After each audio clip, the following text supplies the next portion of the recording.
Hello everyone. ज्ञान मीमांसा channel के सभी दर्शकों को नमस्कार और बहुत बहुत धन्यवाद एवं शुक्रिया। अपने चैनल का डाटा देखने से पता चला है कि चैनल को बहुत से देशों में देखा जा रहा है, जिसके लिए मैं बहुत खुश हूँ और धन्यवाद देती हूँ। मेरी आप सबसे गुजारिश है कि प्लीज चैनल को सब्सक्राइब भी करें। इसके लिए तहे दिल से शुक्रिया। चलिए अब एकादशी की व्रत कथा एवं महात्म शुरू करते हैं। विष्णु भगवान की जय। अथ मार्गशीर्ष कृष्णा उत्पन्ना एकादशी आरंभ।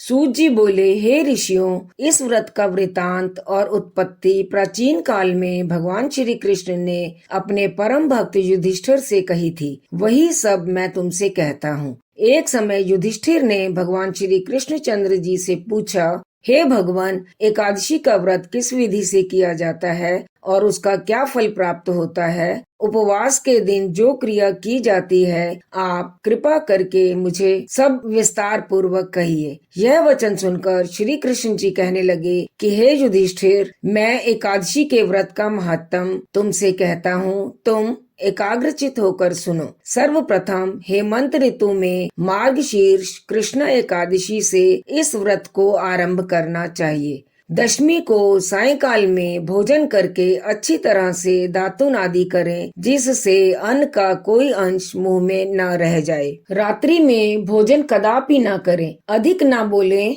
एकादशी के दिन प्रातः 4 बजे उठकर सबसे पहले व्रत का संकल्प करें। तत्पश्चात शुद्ध जल से स्नान करें। स्नान करने के पश्चात धूप दीप नैवेद्य आदि 16 चीजों से भगवान का पूजन करें और रात्रि को दीप दान करें। ये सब कर्म भक्ति और श्रद्धा से युक्त होकर करें। रात्रि जागरण करें और सारी रात्रि भजन कीर्तन आदि करना चाहिए। जो कुछ पहले जाने अनजाने में पाप किए हों, उनकी क्षमा याचना करनी चाहिए। धर्मात्मा व्यक्तियों को कृष्ण पक्ष तथा शुक्ल पक्ष दोनों एकादशियों को समान समझना चाहिए। जो मनुष्य ऊपर लिखी हुई विधि के अनुसार एकादशी का व्रत करते हैं, उन्हें शंखोद्धार तीर्थ में स्नान करके भगवान के दर्शन करने से जो फल प्राप्त होता है, वह एकादशी के व्रत के 16वें भाग के भी समान नहीं है। व्यतिपात के दिन दान देने के लाखों यज्ञों का फल प्राप्त होता है।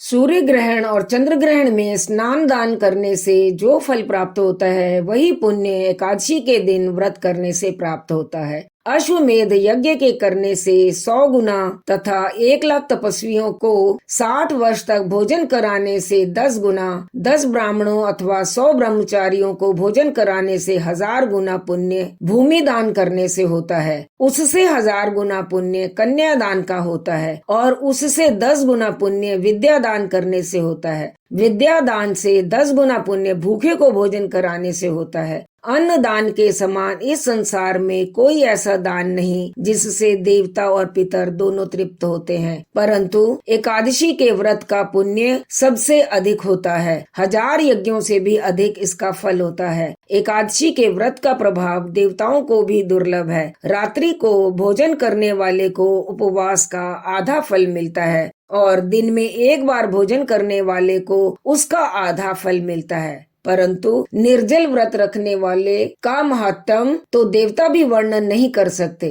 युधिष्ठिर बोले, हे भगवान, आपने हजारों यज्ञ और लाख गौदान को भी एकादशी के व्रत के बराबर नहीं बताया, सो यह तिथि सब तिथियों से उत्तम कैसे हुई? यह आप विस्तार पूर्वक मुझसे कहिए। युधिष्ठिर के वचन सुनकर भगवान श्री कृष्ण बोले, हे युधिष्ठिर, सतयुग में मुर नाम का एक दैत्य था। वह अत्यंत बलवान और भयानक था। उस प्रचंड दैत्य ने इंद्र, आदित्य, वसु, वायु, अग्नि आदि सब देवताओं को पराजित करके भगा दिया। तब इंद्र सहित सब देवताओं ने भयभीत होकर शिवजी से अपने दुखों का सब कारण बताकर दैत्य का वृतांत कहा और बोले, हे कैलाशपति, मुर दैत्य से भयभीत होकर सब देवता मृत्यु लोक में फिर रहे हैं। तब शिवजी बोले, हे देवताओं, तीनों लोकों के स्वामी, भक्तों के दुखों को नाश करने वाले भगवान विष्णु की शरण में जाओ, वही तुम्हारे दुखों को दूर कर सकते हैं। शिवजी के ऐसे वचन सुनकर इंद्र आदि सब देवता क्षीर सागर में पहुँचे। वहाँ भगवान को शयन करते हुए देखकर इंद्र हाथ जोड़कर उनकी स्तुति करते हुए बोले, हे देवताओं द्वारा स्तुति करने योग्य प्रभु, आपको बारंबार नमस्कार है। देवताओं की रक्षा करने वाले मधुसूदन, आपको नमस्कार है। आप हमारी रक्षा करें। दैत्यों से भयभीत होकर हम सब देवता आपकी शरण में आए हैं। आप इस संसार के कर्ता, माता पिता, उत्पत्ति तथा पालन करता और संहार करने वाले हैं। सबको शांति प्रदान करने वाले हैं। आकाश और पाताल में भी आप ही हैं। सबके पितामह ब्रह्मा, सूर्य, चंद्र, अग्नि, सामग्री, होम, आहुति, मंत्र, तंत्र, जप, यजमान, यज्ञ, कर्म, कर्ता, भोक्ता भी आप ही हैं। आप सर्वव्यापक हैं। आपके सिवा तीनों लोकों में चर तथा अचर कुछ भी नहीं है। हे भगवान, दैत्यों ने हमको जीतकर स्वर्ग से निकाल दिया है और सब देवता इधर उधर भागे भागे फिर रहे हैं। आप उन दैत्यों से हमारी रक्षा करें। इंद्र के ऐसे वचन सुनकर भगवान विष्णु बोले, हे इंद्र, ऐसा मायावी दैत्य कौन है जिसने सब देवताओं को जीत लिया है? उसका क्या नाम है? उसमें कितना बल है और किसके आश्रय है तथा उसका स्थान कहाँ है? ये सब मुझसे विस्तार पूर्वक कहो। भगवान के ऐसे वचन सुनकर इंद्र बोले, हे सर्वव्यापी भगवान, प्राचीन समय में चंद्रावती नगरी में नाड़ी जंग नाम का एक राक्षस था। उसी के महापराक्रमी और लोक विख्यात मूर नामक पुत्र ने सब देवताओं को स्वर्ग से निकालकर अपना वहां अधिकार बना लिया है। वह इंद्र, अग्नि, वरुण, यम, वायु, ईश, चंद्रमा, नैनऋत आदि सबके स्थान पर अधिकार करके और सूर्य बनकर आप ही प्रकाश करता है। वह स्वयं मेघ बन बैठा है और सबसे अजेय है। हे आसुरी निकंदन, उस दुष्ट को मारकर देवताओं को निर्भय बनाइए। इंद्र के ऐसे वचन सुनकर भगवान विष्णु बोले, हे देवताओं, मैं शीघ्र ही तुम्हारे शत्रु का संहार करूंगा। तुम चंद्रावती नगरी को जाओ। इस प्रकार कहकर भगवान सहित सब देवताओं ने चंद्रावती नगरी की ओर प्रस्थान किया। उस समय दैत्यपति मूर दैत्य सेना सहित युद्ध भूमि में गरज रहा था। उस बलवान असुर की गर्जना सुनकर सब देवता भय के मारे चारों दिशाओं में भागने लगे। जब स्वयं भगवान विष्णु रणभूमि में आए तो दैत्य उनको भी देखकर अनेक प्रकार के अस्त्र शस्त्र तथा आयुध लेकर दौड़े। भगवान ने उनको आता देखकर सर्प के समान अपने बाणों से उनके शरीरों को बींध डाला। अनेक दैत्य उनके हाथों से मारे गए। केवल एक मूर ही जीवित बचा रह गया। वह अविचल भाव से भगवान के साथ युद्ध करता रहा। भगवान जो भी तीक्ष्ण बाण उसके शरीर में मारते, वह उसके लिए पुष्पों के समान हो जाते। शस्त्रों के प्रहार से उसका शरीर छिन्न भिन्न हो गया, परंतु वह फिर भी युद्ध करता ही रहा। अब वे आपस में मल्ल युद्ध करने लगे और 10,000 वर्ष तक उनका मल्ल युद्ध होता रहा, परंतु वह दैत्य भगवान से पराजित न हुआ। तब विष्णु भगवान युद्ध से थककर बद्रिकाश्रम को चले गए और वहाँ पर एक हेमवती नाम की सुंदर गुफा थी। उसमें विश्राम करने के लिए उसके अंदर प्रवेश कर गए। यह गुफा 12 योजन लंबी थी और उसमें ही द्वार था। भगवान वहाँ जाकर सो गए। वह दैत्य उनको सोया हुआ देखकर मारने के लिए उद्यत हुआ। वह अभी मारने का प्रयत्न कर ही रहा था कि उनके शरीर से एक अत्यंत प्रभावशाली सुंदर कन्या अस्त्र शस्त्र धारण किए हुए उत्पन्न हुई और दैत्य के सामने आकर युद्ध करने लगी। वह दैत्य उस बलवान कन्या को देखकर आश्चर्यान्वित होकर उनके साथ युद्ध करने लगा। उस कन्या के ऐसे भयानक पराक्रम को देखकर दैत्य विचारने लगा कि इस कन्या को किसने बनाया है जो ऐसा भयानक युद्ध कर रही है। वह ऐसा विचार कर ही रहा था कि उस महादेवी ने उस बलवान दैत्य के रथ को चूर चूर कर दिया